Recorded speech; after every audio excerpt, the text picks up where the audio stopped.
Ahora llegamos a un fenómeno en el que los economistas y banqueros centrales líderes en opinión han logrado implementarlo en la mente de las personas de esta manera a lo largo de las décadas. Pronto se cumplirán 100 años.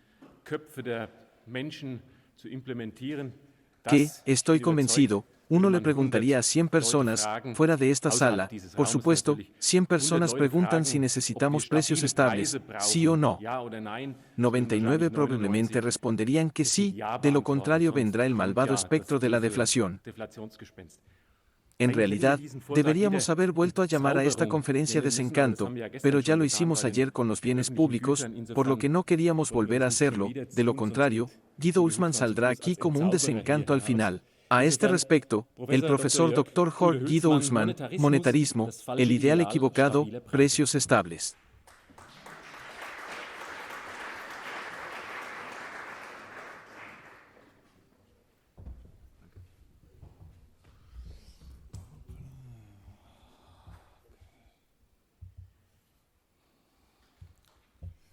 Sí, señorías, el ideal equivocado tampoco es malo. Del aprendiz de brujo al falso ideal. Comenzamos de nuevo, como ayer, con una breve revisión de la literatura. El monetarismo tiene que ver con la estabilidad en el área monetaria, los precios, pero también la demanda macroeconómica. Aclararé esto un poco más cuando discuta la definición. Los escritos más importantes, que por supuesto ahora son muy subjetivos, por supuesto, porque también he mencionado dos de mis propios escritos aquí, los he resumido brevemente. Muy importante para comprender el significado actual del precio, el ideal de estabilidad de precios son las publicaciones de Jules Lars en el siglo XIX. En el siglo XX, y por Irving Fisher unos 50 años después, ambos, sobre la base de estudios estadísticos, buscaron demostrar que los precios estables tienen consecuencias beneficiosas para la economía en su conjunto. Luego, desde el punto de vista austriaco, la escritura revolucionaria, hay que decirlo, de Ludwig von Mises, teoría del dinero y los medios de circulación, utilizando un cambio de opinión completo. El propio Mises estuvo involucrado en la primera edición de su trabajo, no diría en las ideas teóricas de precios, es decir, de estabilidad de precios, pero ciertamente aún no se había separado por completo de él. El cambio completo de opinión y, en cualquier caso, la aclaración de sus pensamientos sobre el tema tendrán lugar en la segunda edición. Tengo esto, en algunas publicaciones lo discutí con más detalle, si esto te interesa, puedo referirte a él. No quiero hacer demasiada autopromoción ahora, pero en cualquier caso es importante saber que a partir de la segunda edición, es decir, 1924, Mises se opone rigurosamente a la idea de que la estabilización del nivel de precios es económicamente favorable en general.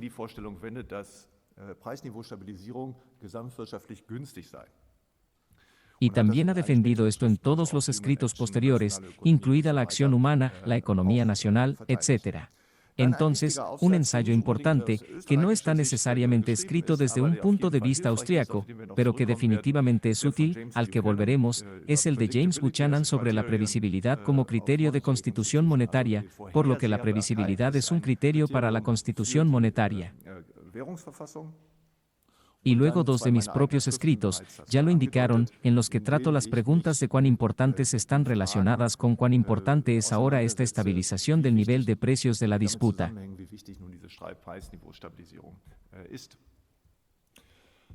Una breve definición de monetarismo. Entonces, un monetarista es un economista que cree que un nivel de precios estable es un requisito previo para el crecimiento económico.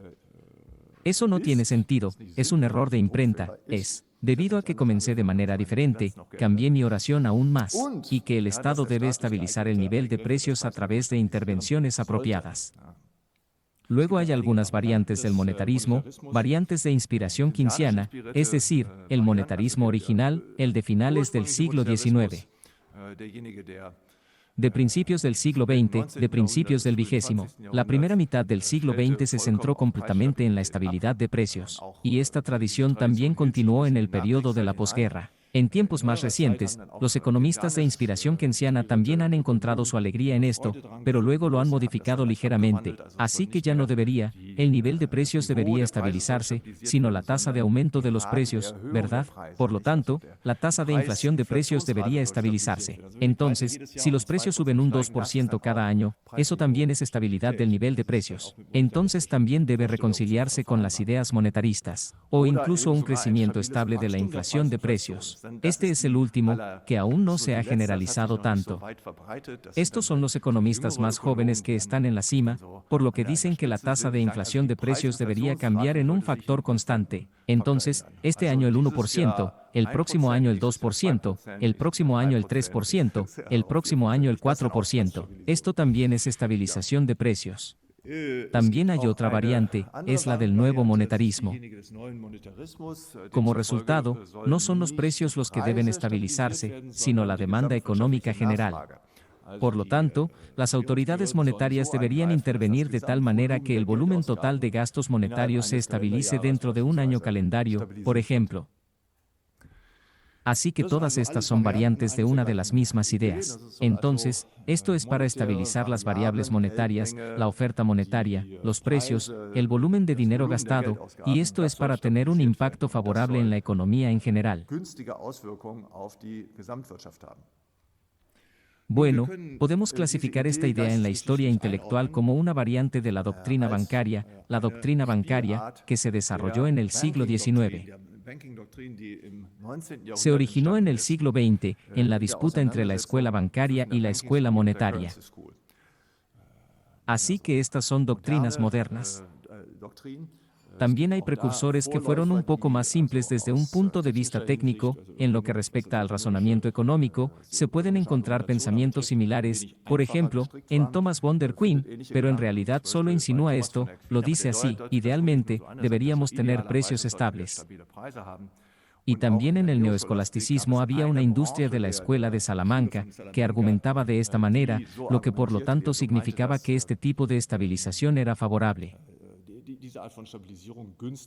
Había otra industria que no estaba de acuerdo. Luego a los 19, en el siglo XX, la confrontación entre la escuela monetaria y bancaria tuvo lugar en el contexto de crisis que ocurren regularmente, que, de hecho, eran un fenómeno nuevo. Antes de los 19, en el siglo XIX, de vez en cuando había crisis, siempre eran eventos extraordinarios. Hubo la crisis de los tulipanes en Holanda en el siglo XVII, Jahrhundert. Hubo grandes colapsos financieros en Francia y también en los Estados Unidos en los 18, Jahrhundert. Pero estos fueron siempre eventos aislados y siempre pudieron atribuirse a ciertas influencias históricas, que por lo tanto ocurrieron precisamente en esta fase relevante. Lo que de repente es nuevo en el siglo XIX son estas crisis financieras, algunas de las cuales simplemente surgen de la nada, pero que en cualquier caso aparecen regularmente en escena. Así que hubo esta crisis en los Estados Unidos en los 1819, que afectó solo a los Estados Unidos, pero luego hubo las crisis europeas 1825. Luego se dijeron a sí mismos: bueno, esta es una especie de crisis de ajuste, tal vez incluso después de las guerras napoleónicas, se produce la transición tardía de la economía de guerra a la economía de paz y se ha cambiado el sistema monetario. Antes teníamos un papel moneda indisoluble, que era el dinero básico, ahora ha vuelto al patrón oro. Pero luego vinieron otras crisis, 1836, 1847. Por supuesto, uno se pregunta, ¿existe tal vez? ¿Por qué esto de repente ocurre con tanta regularidad? Y luego continuó. 1857 fue la primera crisis internacional real, le siguió 1866 y una gran crisis 1873, que había afectado a todos, a todo el mundo occidental, que encontró su salida en Viena. Hubo una exposición mundial en Viena y, por supuesto, también se financió el dinero de la prensa musical, que fue una bonita burbuja financiera que luego estalló y afectó a todo el mundo financiero en todo el mundo. Y luego continuó, 1882, 1891, 1970, y luego 1897, 1930.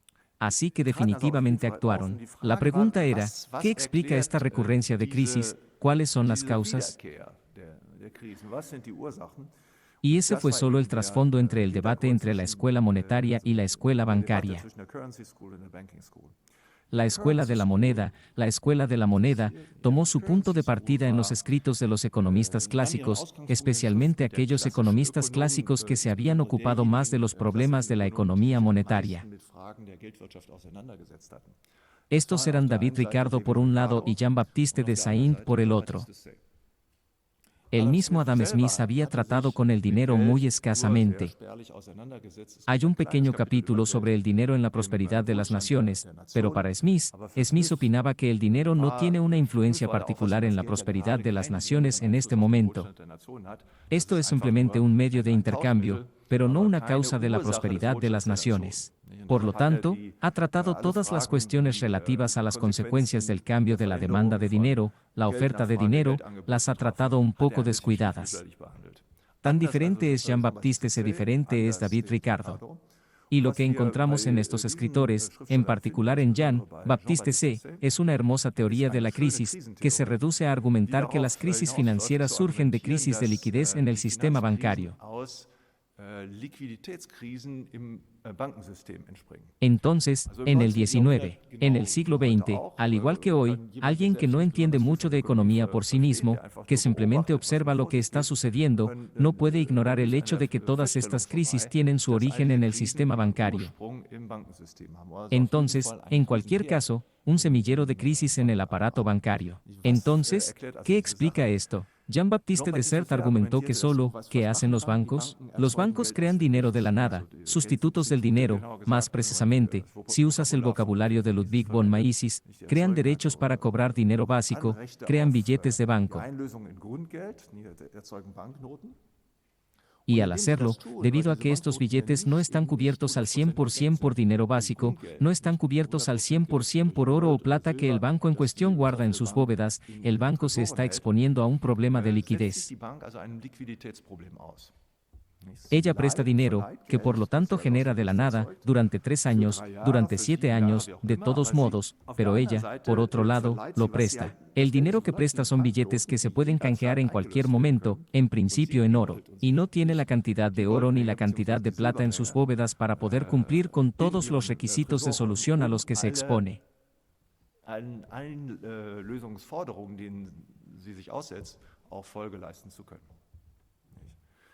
Entonces, si la oferta monetaria se infla de esta manera, primero surge un problema de liquidez, pero hay algo más que exacerba el problema de liquidez, a saber, la llamada salida, un drenaje externo, una salida de metales preciosos al exterior. Porque a medida que los bancos expanden la oferta monetaria, hay una tendencia a que los precios del dinero aumenten dentro del país. Y como resultado, será más difícil exportar al extranjero, porque nuestros productos ahora tienen precios más altos. Por otro lado, se facilitarán las importaciones, lo que será más interesante para los extranjeros entregarnos, porque pagamos precios más altos. Así que la caída de las exportaciones aumenta las exportaciones y este déficit comercial tiene que pagarse de alguna manera y se paga simplemente pagando dinero a los extranjeros. Y no están interesados en nuestros billetes, pero quieren tener el dinero internacional, el dinero de productos básicos reconocido internacionalmente. Entonces, la creación de dinero de la nada conduce al hecho de que hay una salida de dinero de productos básicos, es decir, oro y plata en el extranjero. Y esto, por supuesto, agrava el problema de liquidez. No, por un lado, ya tenemos un problema de liquidez porque hemos creado dinero de la nada. Y además, por así decirlo, nuestros fondos ahora están fluyendo, con los cuales podemos hacer los canjes, que están fluyendo además. Por lo tanto, el problema de liquidez se agrava. Y en algún momento llegamos al punto crítico en el que los bancos ya no pueden cumplir con las solicitudes de reembolso, entonces el banco simplemente se va, tiene que declararse en quiebra. No puedo cumplir con mis obligaciones contractuales juradas. El banco quiebra. Hay una tormenta en los mostradores de los bancos y deben darse cuenta de que el dinero simplemente no está allí. Y la confianza en el banco, por supuesto, desaparece, pero la confianza de los otros bancos se tambalea, también se tambalea. Entonces, los clientes corren rápidamente a los mostradores del otro banco y se dan cuenta de que la caja registradora también está vacía allí. No, y luego está el colapso de la industria bancaria. A medida que los bancos colapsan, la oferta monetaria se contrae, porque todo el dinero que antes generaban los bancos pierde su valor. No se puede canjear en este momento, por eso ya nadie quiere tenerlo, el valor caduca por completo. Debido a que la oferta monetaria implosiona, hay una presión sobre los precios. Así que los precios están cayendo. Debido a que los precios están cayendo, por así decirlo, los problemas macroeconómicos se resolverán milagrosamente. No por un lado, el problema de liquidez desaparece, porque los bancos, que de todos modos tenían estos problemas de liquidez, están en quiebra. Ya no están allí y la gente acaba de perder su dinero. Pero el problema se ha ido, por así decirlo.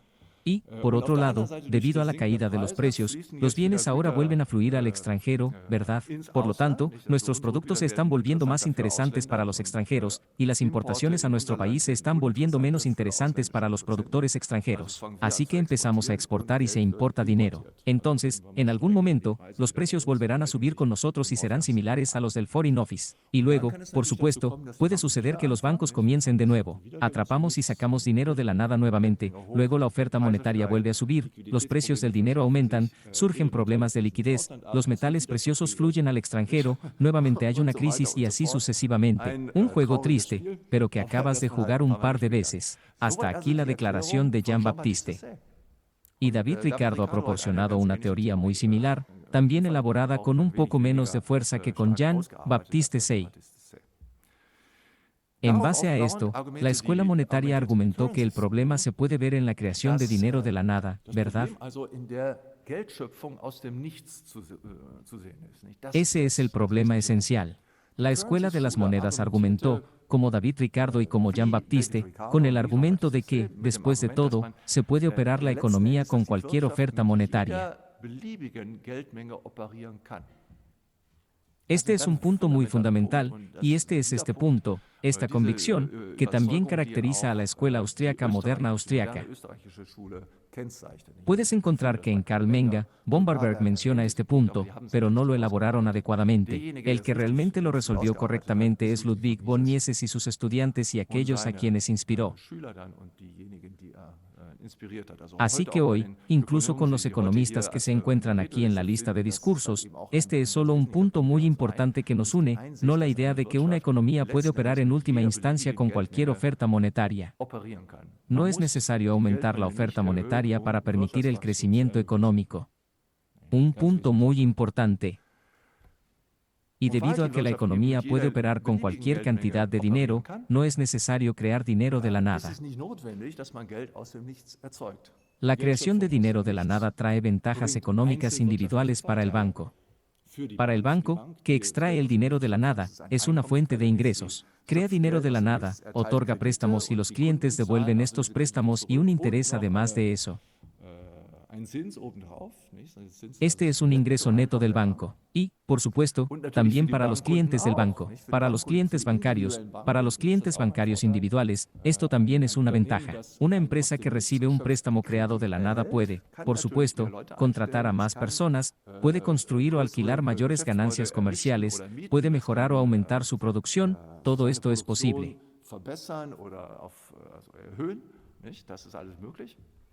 Pero lo interesante es que no es una ventaja económica general.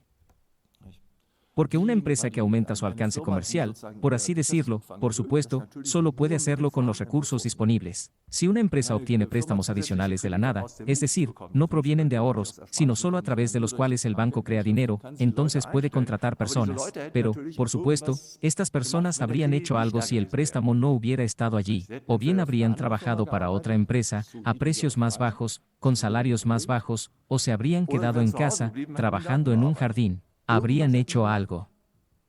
Por lo tanto, no es el caso de que los recursos simplemente se creen de la nada por el crédito adicional, sino que lo que se hace es una redistribución, es decir, una reasignación de los recursos existentes en los usos que se financian con el préstamo bancario.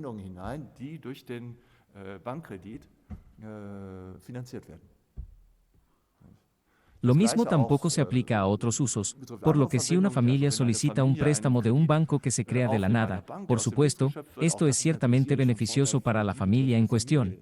Ahora puede comprar una casa más grande, puede comprar un apartamento, lo sé, pero por supuesto que solo puede comprar las casas, comprar los apartamentos que ya están allí. Y los mismos apartamentos son utilizados por otras personas o por el propietario actual o simplemente por un precio más bajo. Si consigo a la familia ese apartamento o esta casa, porque pueden pagar el precio más alto. Así que esto es una ventaja para ellos, pero en términos de la economía en su conjunto, nada mejora como resultado. Así que esta es una consideración crucial. El préstamo bancario proporciona ventajas económicas individuales, el préstamo bancario de la nada proporciona ventajas económicas individuales, pero no ventajas económicas generales. Así es como argumentó la escuela monetaria, como Ludwig von Mises argumentó después, así es como todavía argumentamos hoy. La escuela bancaria argumenta de manera muy diferente. La escuela bancaria mira la superficie de los eventos económicos, así que echemos un vistazo a ciertas variables que podemos registrar estadísticamente.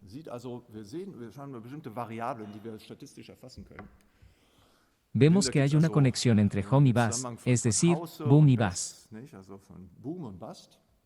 En un auge, los precios y la producción están aumentando. Y luego siempre está la crisis, está el bajo, luego caen los precios y cae la producción, hay desempleo, ¿qué veo? Así que el problema es que es boom y eso es todo. El problema es que los precios suben y después bajan. Ese es el problema. Tenemos que asegurarnos de que los precios sigan siendo los mismos, entonces habrá un desarrollo económico constante. No hay desempleo, así que podemos mejorar la economía en general haciendo cosas, ¿verdad? Esta fue precisamente la importancia de los estudios ya mencionados por Jules Lars en el siglo XIX y por Irving Fisher, por lo que analizaron el material estadístico y encontraron que existe esta conexión entre los cambios en el nivel de precios, los cambios en el volumen de empleo y, por lo tanto, también los cambios en la producción macroeconómica. Esta conexión es bastante clara y de esto se desprende la utilidad de estabilizar el nivel de precios. Queremos evitar cambios en el nivel de precios. Curiosamente, esta doctrina se ha convertido en la doctrina dominante, explicaré por qué en un momento. Y tiene, sobre todo, los 20. Se ha conservado a lo largo del siglo XX y continúa hasta nuestros días, aunque mientras tanto habíamos vivido algunas crisis en las que hubo crisis que se produjeron en un entorno de precios de consumo estables. En particular, la crisis de 1929 resultó, por así decirlo, de la nada, si nos fijamos solo en el nivel de precios al consumidor. No había pasado mucho antes, era relativamente estable, luego vino la crisis y también la crisis, las crisis de los últimos años a partir de 2001 sobre 2007-2008 y las crisis que se produjeron después, todas las cuales ocurrieron en un entorno en el que los precios al consumidor eran relativamente estables.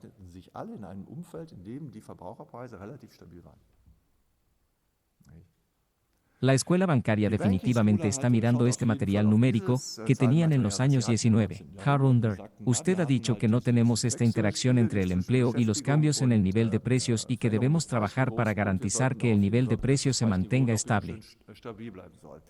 Dado que ahora requiere, a su vez, que tengamos el dinero, que podamos ajustar de manera flexible la oferta monetaria a la demanda de dinero.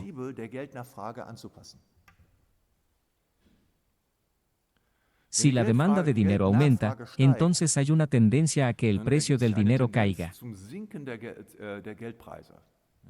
La demanda de dinero significa que la gente quiere más, mantener un mayor poder adquisitivo en forma de dinero en su cuenta bancaria o en su billetera, etc. Por lo tanto, como resultado de la mayor demanda de dinero, el dinero se retira de la economía, por así decirlo, y esto se traduce en una presión sobre los precios. Y cuando la demanda de dinero disminuye, puede disminuir, por ejemplo, que las personas tengan una gran confianza en el entorno económico. Piensan que el crecimiento ha comenzado y el crecimiento estará solo con nosotros hasta el final de los tiempos, no tenemos que preocuparnos más. El señor Bernanke y el señor Draghi no se preocupan por nosotros, todo está en mantequilla, no tenemos a la madre Merkel.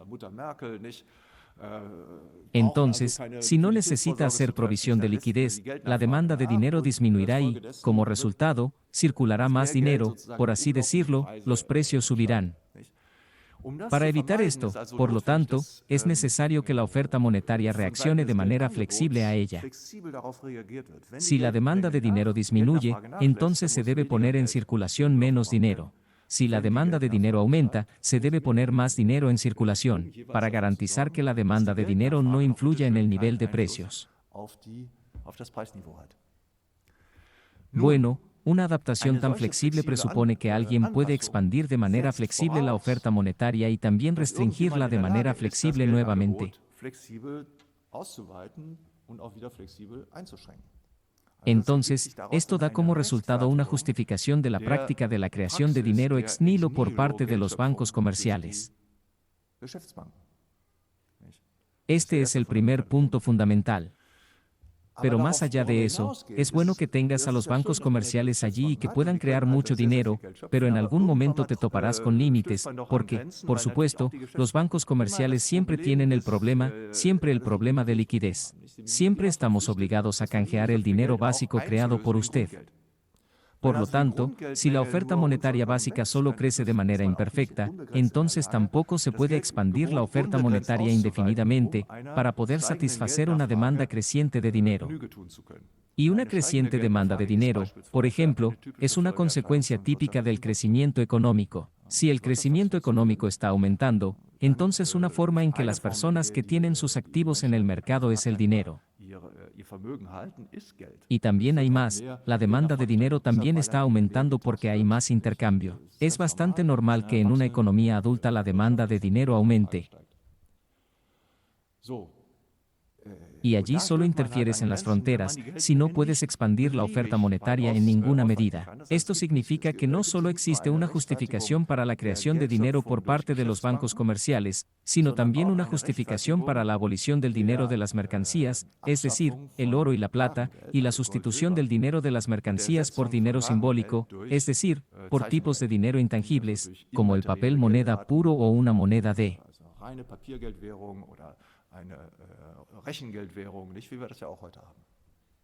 Y de hecho, aquellos economistas que se guiaron por las ideas de la escuela bancaria también lo fueron en el XIX. En el siglo XX, los defensores de la libertad de los bancos comerciales argumentaron que expandir la oferta monetaria, es decir, crear dinero ex nihilo, satisfacer una demanda creciente de dinero, es decir, adaptar la oferta monetaria a la demanda de dinero, y luego llegas al límite de la escasez de liquidez en algún momento, y estas eran las mismas personas, la misma escuela de pensamiento, que entonces abogaban, pero por favor, abolir el patrón oro ahora e introducir dinero simbólico.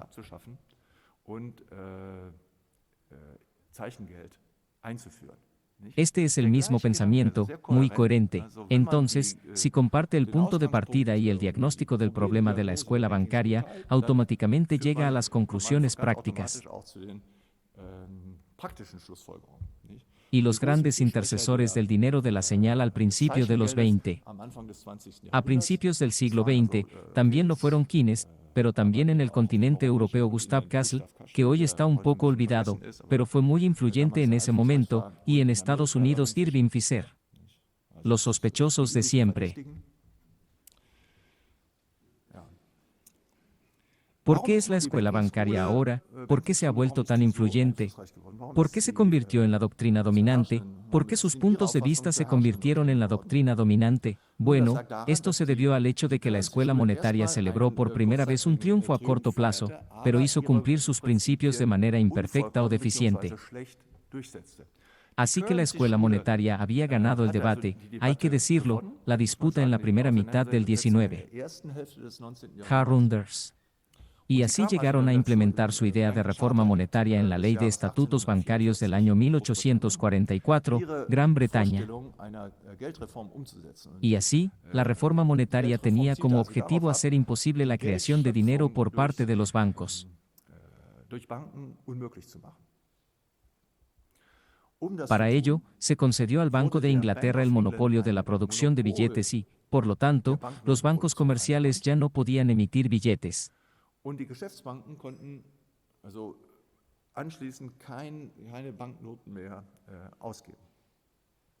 Y el propio Banco de Inglaterra estaba obligado a mantener estable su circulación de billetes, es decir, a no expandirla.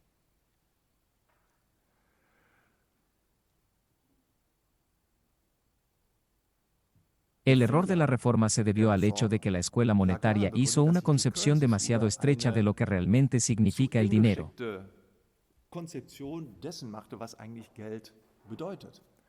Según la escuela monetaria, el problema de la creación artificial de dinero estaba solo en la circulación de billetes. Entonces, solo cuando se imprimen billetes de banco, se imprimen billetes que no están respaldados por oro y plata, solo entonces se produce la creación de dinero. La escuela monetaria no ha considerado, o no, por lo que solo muy pocos defensores de las ideas de la escuela monetaria han considerado que la creación de dinero también puede tener lugar en forma de dinero bancario. Y como resultado, esta circunstancia no se tuvo en cuenta en la reforma. Entonces, lo que vemos después de 1844, si nos fijamos en el material estadístico, claramente no es que la producción de billetes se estabilice o incluso disminuya, sino que, por otro lado, la producción de dinero en billetes se está explotando. Esta es una razón esencial por la que la gran atención de Ludwig von Mises en su libro Teoría del dinero y los medios de circulación no lo es. Toda la primera parte, que trata de estas cuestiones de la definición de dinero y, en particular, de la tipología del dinero. Y Mises subraya así este hecho: uno no puede precisar qué es el dinero y qué es la creación de dinero, y así sucesivamente, a las propiedades puramente físicas. Entonces, el dinero no es solo el billete y no se puede decir que el oro siempre sea solo un dinero básico. Depende del contexto jurídico legal. Y en el contexto en el que los británicos se acaban de encontrar, en los años 19. En el siglo XX, el dinero se producía de diversas formas, en forma de billetes, pero también en forma de billetes de banco, y la Escuela de Divisas no lo consideró. Por lo tanto, su reforma se refería solo a la limitación de la producción de billetes, pero no a la limitación del dinero en billetes. Y como resultado, después de 1844, se llevó a cabo el mismo mecanismo, que ya ha tenido lugar hasta ese momento. Hubo 1848 crisis, la gente se decía a sí misma que teníamos mala suerte, este también es un año revolucionario, no tiene nada que ver con nuestra gran reforma, eso no tiene nada que ver con eso. Pero luego vienen 1857, 1866, 1873 y entonces se hace obvio que algo andaba mal con esta reforma. Ella simplemente no trajo lo que se esperaba de ella. La teoría estaba equivocada. El problema era que la teoría era en realidad correcta en sus principios, pero en la implementación práctica no era forzada, estaba equivocada. Este es también un punto que Mises luego subrayó en su libro. Así que la consecuencia fue que esta temprana victoria de la escuela monetaria fue en última instancia una victoria pírrica. No, fue una batalla que ganamos, pero perdieron la guerra porque habían perdido credibilidad con la audiencia. Y como resultado, resultó el dominio de la escuela bancaria, que finalmente emerge como el ganador de esta disputa. Y como resultado, incluso hoy en día, no tenemos que la opinión predominante con respecto al dinero y los problemas bancarios no lo sea. La oferta monetaria debe adaptarse de forma flexible a la demanda de dinero. Este es un estado ideal para estabilizar los precios tanto como sea posible. No fue la doctrina bancaria la que se convirtió en la nueva ortodoxia. Bueno, eso es por el trasfondo histórico. Ahora, seamos muy breves. ¿Cuánto tiempo me queda? ¿5 minutos? 10. Repasando brevemente los argumentos monetaristas centrales, puedo hacerlo relativamente rápido. Hay 3 argumentos principales, los 3 más importantes y la lista podría ser aún más larga, pero me limitaré a los 3 argumentos más importantes. El primer pensamiento es que la contabilidad económica requiere una escala estable. Entonces, ¿cómo medir longitudes y qué digo? Solo puede hacer eso si la cinta de centímetros siempre tiene las mismas herencias, de lo contrario no puede comparar allí. La contabilidad económica también necesita un punto de referencia estable. Bueno, pero, ¿qué significa la contabilidad económica? La contabilidad económica significa la comparación. 2 tipos de comparaciones. La comparación entre ingresos y costos y la comparación de la rentabilidad que se puede lograr en varios proyectos de inversión.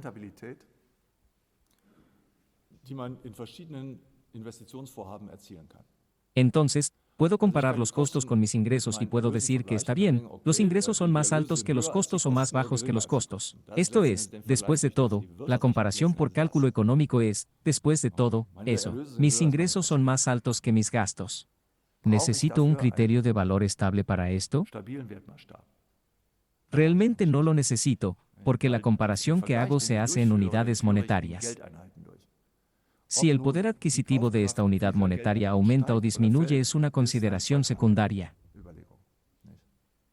Por supuesto, si quiero volver a invertir, entonces, por supuesto, la cuestión del poder adquisitivo ya entra en juego. Pero quiero decir que el núcleo de la contabilidad económica siempre está en esta comparación. Incluso si pienso en el poder adquisitivo ajustado, por así decirlo, entonces puedo decir que está bien, así que lograré estos ingresos el próximo año o planeo lograrlo para usted, en poder adquisitivo real, lo que espero es mayor o menor que lo que ahora tengo que gastar en poder adquisitivo real para comprar mis factores de producción. Puedo hacer esta comparación, independientemente de si el nivel de precios se mantiene estable o si los precios están subiendo o si los precios están cayendo. Y también puedo hacer la comparación de la misma manera. Me interpongo entre diferentes alternativas de inversión. Puedo construir los edificios de conferencias allí, que luego alquilo a los organizadores de ferias, etc. O puedo producir micrófonos, entonces puedo decir que la producción de micrófonos, el rendimiento es del 5% y el otro da el 8%, entonces puedo comparar de la misma manera. Una vez más, no importa cómo cambien los precios en el alcance, en el entorno. Entonces, la contabilidad económica no requiere una contabilidad económica estable, requiere calcular en dinero, así es, pero no requiere dinero, que necesariamente tiene un poder adquisitivo estable. En segundo lugar, los cambios en los niveles de precios inducidos por el crecimiento son inofensivos desde un punto de vista macroeconómico. Así que este es un punto que fue mantenido por los teóricos de la banca, que todavía se mantiene hoy en día. Esta es una diferencia entre los monetaristas y los teóricos bancarios, por un lado, y los kenianos, por el otro. Los kenianos piensan que sí, la reducción del nivel de precios, eso es cosa del diablo. Así que una deflación de precios, eso es muy, muy malo. Por lo tanto, debe evitarse en todas las circunstancias. Pero los monetaristas no lo creen así. Si los precios caen, eso en sí mismo no es perjudicial si la reducción de precios resulta de una mayor productividad. Pero ahora dicen que si bien esto es inofensivo, es decir, si es el resultado del crecimiento, los cambios en el nivel de precios son muy dañinos, que surgen de los cambios en la demanda y la oferta de dinero. Entonces, si la oferta monetaria disminuye, eso lleva a la deflación de precios, eso sería malo. Y si la demanda de dinero aumenta, de modo que esto solo resulte en reducciones en el nivel de precios, eso también sería muy malo. Después de todo, se supone que el dinero es solo un agente de trueque, no se supone que ejerza una influencia independiente en los eventos económicos. Ese es el argumento. Si suena plausible en la superficie, pero luego hay que plantear la pregunta, ¿por qué el dinero no debería ejercer ninguna influencia sobre los acontecimientos económicos? ¿Por qué, en particular, la demanda de dinero no debería influir en la forma en que los empresarios toman sus decisiones de inversión y asignación? Cuando los participantes en el mercado aumentan su demanda de dinero, esto suele ser una expresión del hecho de que tienen menos confianza en el entorno macroeconómico. Desde un punto de vista económico individual, esto significa que es un mecanismo de protección en el que se acumula liquidez y se protege en mayor medida contra las influencias negativas que provienen del resto de la economía. Comportamiento completamente racional, y naturalmente produce ciertos efectos en todos los demás participantes del mercado, ¿verdad? Así que los precios están cayendo, entonces hay una tendencia a aumentar las tasas de interés, lo que sé. Pero entonces los empresarios solo tendrían que adaptarse a esto y los empresarios se adaptarían exactamente a tales efectos incluso en una economía libre.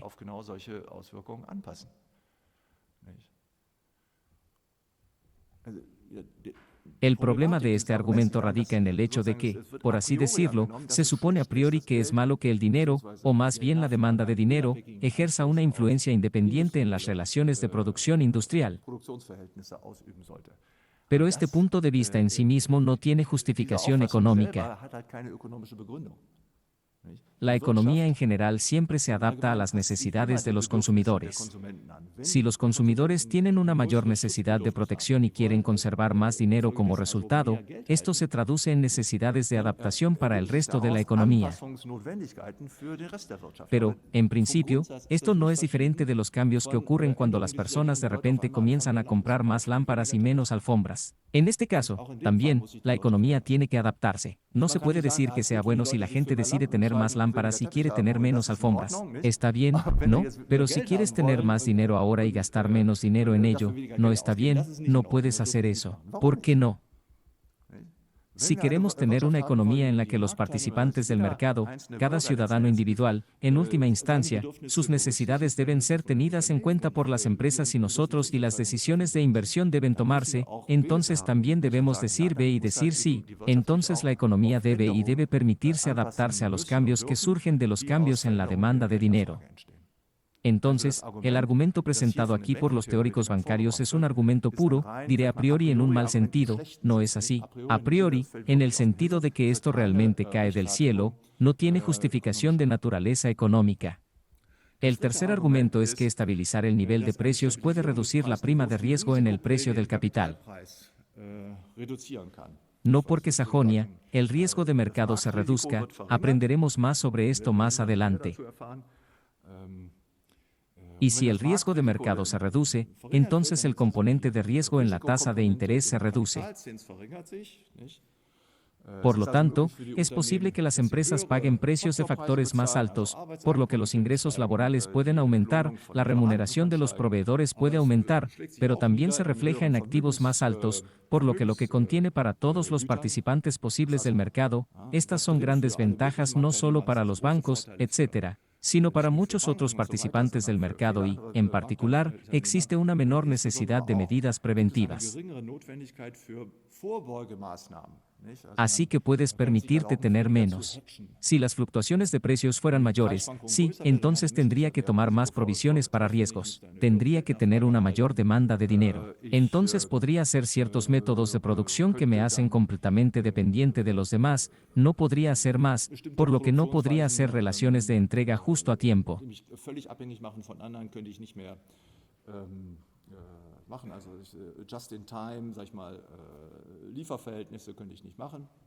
Tendría que construir más robustez en mis procesos. Y esto, por supuesto, va acompañado de costos macroeconómicos. Entonces, ¿qué tiene de malo este argumento? Yo diría que lo que está mal con este argumento tiene que ver con lo que ya habíamos discutido ayer cuando se trataba de si los aumentos de precios son necesariamente algo malo.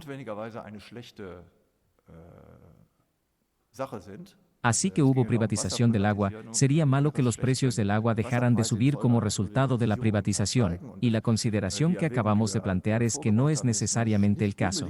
Puede ser que antes los precios del agua eran simplemente artificialmente bajos, eran demasiado bajos. Y para dar otro ejemplo, lo que me gustaría ofrecer a mis estudiantes en este contexto es, imagina que estás construyendo autos sin frenos. Ciertamente puede ahorrar costos. El coche también es más ligero, es más rápido, pero ¿es este un coche mejor? Es un poco similar. Por lo tanto, podemos ahorrar costos simplemente omitiendo algunas partes y reduciendo el costo. Pero entonces, por supuesto, este es uno. El fallo se preprograma a continuación. Y aquí, así de similar es aquí. No es beneficioso que la prima de riesgo se reduzca artificialmente, por así decirlo. Porque el riesgo real, que por supuesto existe en la economía real en los procesos de producción individuales y en el comportamiento económico individual, por supuesto no cambia, porque entramos en juego en la economía monetaria, que expandimos la oferta monetaria. Entonces, lo que está sucediendo allí, si expandimos la demanda de dinero, por así decirlo, arbitrariamente, de modo que las tasas de interés sean más bajas de lo que hubieran sido de otra manera, sí, esto puede causar una reducción en la prima de riesgo, porque incluso los autos de celular pueden salvar a cualquiera que necesite ser salvado. Por lo tanto, esta es sin duda una gran ventaja desde un punto de vista económico individual, pero sin duda es una desventaja desde un punto de vista económico general. Es el equivalente a construir un coche sin frenos. Y lo vemos en el caso de dos grandes bancos en quiebra, que no se mencionaron anteriormente. Después de todo, estos son exactamente aquellos que, por así decirlo, pueden conducir sin freno. Solo pueden concentrarse en recolectar las ganancias y no necesitan preocuparse por el aprovisionamiento de riesgos, porque es precisamente el Estado o los bancos centrales los que los echan si han conducido el carro frente a la pared cada vez. Entonces, este argumento de que dices que sí, la prima de riesgo disminuye sí, si tienes esto en general, eso significa que sí, queremos que toda la economía se comporte de la manera en que se comportan los bancos comerciales. Pero todos queremos conducir esto de ahora en adelante sin frenos. Este es ciertamente un argumento que es correcto desde un punto de vista económico individual, pero es una receta para el desastre desde un punto de vista económico general. Así que tampoco se puede defender el monetarismo con este argumento. Resumo. En mi libro Ética de la Producción de Dinero, enfatizo que uno tiene que distinguir dos tipos de estabilidad de esta manera. Así que existe la estabilidad física, no es que siempre tengas el mismo tipo de monedas, por ejemplo, con el tiempo, siempre tienes el mismo contenido de oro, el mismo contenido de plata en las monedas. Así que esta es la estabilidad que sin duda se desarrollaría automáticamente en el mercado. Pero la estabilidad del nivel de precios o de la demanda macroeconómica es una estabilidad artificial y, sobre todo, una estabilidad para la que no se puede citar ninguna justificación económica. El criterio de la estabilidad del nivel de precios conduce por mal camino. Eso es lo que estaba tratando de argumentar. No entré en los problemas relacionados con la definición del nivel de precios y también con la medición del nivel de precios. Estos son otros problemas, pero tampoco debemos descuidarlos. Argumenté que no existe una conexión sistemática entre dicha estabilización, por un lado, y el nivel de empleo, el crecimiento de las relaciones, por el otro. Mencioné que también puede haber burbujas financieras cuando se trata de la estabilidad de los precios al consumidor. Los argumentos monetaristas, los tres argumentos principales no son sólidos, como hemos visto. Por lo tanto, la cuestión decisiva no es el nivel de precios, estabilidad o no estabilidad, sino si tenemos una economía libre o intervencionismo.